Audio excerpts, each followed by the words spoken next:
Hello viewers, જય શ્રી કૃષ્ણ. આપનું મારા કિચનમાં સ્વાગત છે. આજે હું ફરી નાના બાળકોથી લઈને મોટી ઉંમરના સૌને પ્રિય અને ભાવતી એવી વાનગી, હળવી મસ્ત મજાની કલરફુલ ડીશ લઈને આવી છું, જેનું નામ છે ટમેટા પૌવા. આમ તો સામાન્ય રીતે આપણે બટેટા પૌવા બધા બનાવીએ જ છીએ, પણ આ ઝટપટ બનતી વાનગી ટમેટા પૌવા, એની રેસીપી હું આજ આપને શેર કરું છું. તો સૌ પ્રથમ આપણે 2 વાટકી જેટલા પૌવા લઈ અને તેને સરસ રીતે સાફ કરી અને પછી ધોઈ લેશું.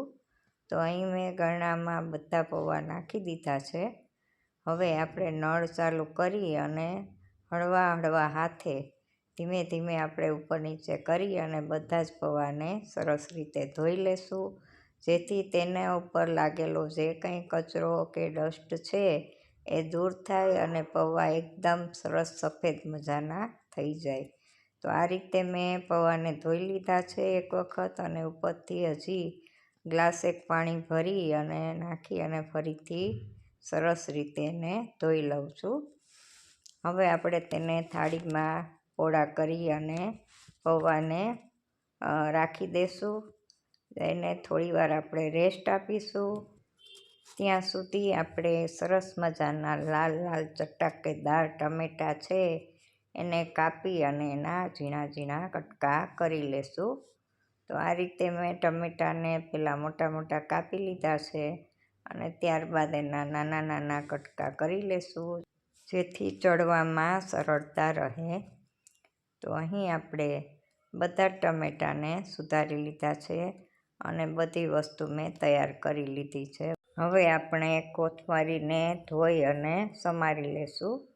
એને પણ સરસ રીતે ધોઈ લઈ, જેથી તેમાં પણ લાગેલા ધૂળ માટી છે એ દૂર થાય અને એકદમ સરસ મજાની ચોખ્ખી થઈ જાય. તો આ રીતે ધોઈ અને આપણે થોડીવાર માટે રાખીને કોરી કરી લેશું અને ત્યારબાદ તેને ઝીણી ઝીણી સમારી લેશું. કોથમરી નાખવાથી કોઈ પણ વાનગીનો સ્વાદ એકદમ વધી જાય છે અને તે ખાવી ખૂબ જ ગુણકારી છે. શરીરમાં ઘણો બધો ફાયદો કરે છે, તેથી લગભગ બધી વાનગીમાં કોથમરી નાખવી જોઈએ. અહીંયા આપણા પૌવા પણ રેસ્ટ લઈ અને ખૂબ સરસ ફૂલીને તાજા માજા થઈ ગયા છે. જોઈ શકો છો, એક એક દાણો એકદમ સરસ છૂટો છૂટો થઈ ગયો છે, જેથી આપણે જ્યારે પણ વઘારીને ખાઈએ છીએ ત્યારે તે ચીપકેલો નથી લાગતો. જુઓ, એકદમ એક એક દાણો સરસ રીતે ફૂલી અને મસ્ત મજાનો થઈ ગયો છે. હવે આપણે મરચું લીધું હતું એને પણ ઝીણું ઝીણું સમારી લઈએ અને આદુની છીણ કરી લઈએ. ત્યારબાદ આપણે વઘારમાં એક ડુંગળી લીધી છે, તેને પણ આપણે ચોપ કરી લઈએ અને નાના નાના પીસમાં આપણે એને કટ કરી લઈએ.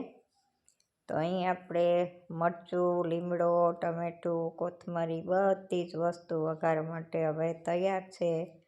તો રેડી છો ને વઘાર કરવા માટે? તો ચાલો હવે આપણે વઘાર કરીએ. અહીં મેં પાનમાં 1.5 પાવડા જેટલું તેલ મૂક્યું છે. હવે આપણે તેમાં સૌ પ્રથમ મગફળીના બીને સેલો ફ્રાય કરી લેશું, જેથી તે ખાવામાં તેનો ક્રન્ચી ટેસ્ટ ખૂબ જ મજા આવે એવો થઈ જાય. તો આપણે ધીમે ધીમે આ તાપે બીને સેલો ફ્રાય કરી લઈ અને પછી તેને વાસણમાં કાઢી લેશું. તો આ રીતે ધીમે ધીમે હલાવતા જઈ અને બી ધીમે ધીમે ફેરવતા જશો એટલે એક એક દાણો છે એ સરસ ક્રન્ચી થઈ જશે. તો અહીંયા તેનો કલર બદલાઈ ગયો છે અને બી શેકાઈ ગયા છે. હવે આપણે એને કાઢી લેશું. હવે તેલ ગરમ જ છે, તેમાં આપણે રાઈ નાખશું, પછી લવિંગ, બાદીઓ, તમાલપત્ર, લીમડો વગેરે ઉમેરી અને આપણે વઘાર કરશું. સરસ રીતે હલાવી અને પછી તેમાં આપણે ડુંગળીને આદું, મરચું જે કાપેલું છે એ બધું ઉમેરી દેશું અને સરસ રીતે હલાવશું, જેથી બધું સરસ રીતે સેલો ફ્રાય થઈ જાય. હવે થોડીવાર હલાવ્યા બાદ આપણે તેમાં કાપેલા ટમેટા ઉમેરશું. હવે ટમેટાને પણ ધીમે ધીમે મિક્સ કરી લેશું અને 2 થી 3 મિનિટ આપણે તેને કૂક કરીશું. અહીં એકદમ ટમેટા ગળવા દેવાના નથી. હવે આપણે ઉપરથી જરૂર મુજબ મીઠું ઉમેરશું, એને મિક્સ કરી લેશું. ત્યારબાદ આપણે હળદર ઉમેરશું અને ચટણી પાવડર ઉમેરશું અને હલાવી અને બધું મિક્સ કરી લેશું. અહીં આપણે મરચું પણ સહેજ તીખું છે એટલે ચટણી પાવડર બહુ તીખો નથી નાખ્યો અને કાશ્મીરી મરચું જ હું વાપરું છું એટલે કલર આવશે પણ એકદમ તીખું નહીં થાય, મીડિયમ થશે જેથી નાના બાળકો પણ હોંશે ખાઈ શકે. હવે આપણા મસ્ત મજાના ફૂલેલા એવા પૌવા ઉમેરશું. અહીં પહેલાં અડધા પૌવા ઉમેરી અને આપણે મિક્સ કરી લેશું. ત્યારબાદ બાકીના બીજા પૌવા છે એ પણ ઉમેરી અને ભેળવી લેશું. તો હવે આપણે અડધા પૌવા રાખી દઈએ છીએ થાળીમાં અને આ બધા પહેલાં સરસ રીતે મિક્સ કરી લઈએ. તો કેટલો સરસ કલર આવી રહ્યો છે જુઓ, સફેદ ને લાલ ને પીળો ને મસ્ત મજાનો કલર દેખાઈ રહ્યો છે. અને આ રીતે સરસ રીતે હળવા હાથે મિક્સ કરીશું જેથી પૌવાનો એકેય દાણો છે એ ભાંગે નહીં.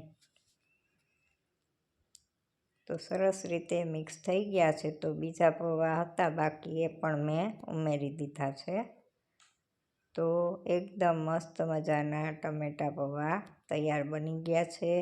અહીં હું સાકરનો પાવડર 2 ચમચી ઉમેરું છું જેથી ટેસ્ટ બેલેન્સ થાય અને આપણે જે સેલો ફ્રાય કરેલા દાણા હતા મગફળીના તે પણ હવે આ સ્ટેજ ઉપર આપણે ઉમેરી દઈશું અને હવે છેલ્લે આપણે ભરીને મસ્ત મજાની કોથમરી ગ્રીનરી એ ઉમેરશું અને આપણે હળવે હાથે બધું મિક્સ કરી લેશું. તો આ આપણી નાના મોટા સૌને ભાવે એવી અને ઈચ્છો ત્યારે ખાઈ શકો એવી, બ્રેકફાસ્ટમાં ડિનરમાં ગમે ત્યારે ખાઈ શકો.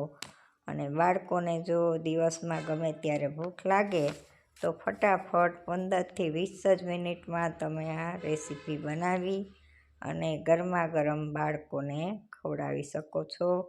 તો આ છે આપણી કલરફુલ ટેસ્ટી એવી ડીશ જેનું નામ છે ટમેટા પૌવા. તો જુઓ, દેખાવ પણ કેટલો સરસ આવી રહ્યો છે અને ભૂખ લાગી હોય ત્યારે તો આમ જોતાં જ ખાવાનું મન થઈ જાય. મસ્ત મજાનો કલરફુલ ડીશ. તો ચાલો, વિડીયો ગમ્યો હોય તો લાઈક શેર ને સબસ્ક્રાઈબ કરજો. વિડીયો જોવા બદલ આભાર. Bye bye.